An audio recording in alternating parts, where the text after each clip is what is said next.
Once you have acquired the test results, you can modify the parameters and perform the analysis again with the new settings. You can also add or modify information about the job and cable at this point. Please note that after completing the test, you can add comments or rename the cable for easier identification.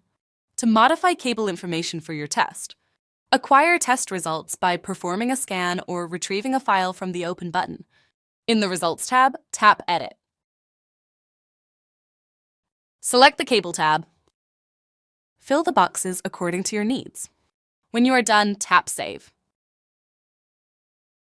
To modify job information, if the job was performed by a different person than the original settings indicated, or if the location changed, you may adjust the information here.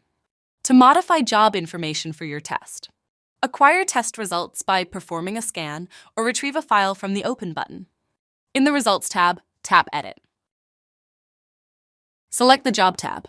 Fill the boxes according to your needs. When you are done, tap Save. The settings parameters include the index of refraction, IOR, the analysis range, the threshold details, and enabling or disabling measurements in O-band. To modify settings parameters for your test, acquire test results by performing a scan or retrieve a file or files from the Open button. In the Results tab, tap Edit. Select the Settings tab.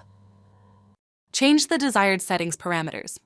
For further information, please refer to the tutorial, How to Set Up the Single-Ended CD-PMD Analyzer linked below.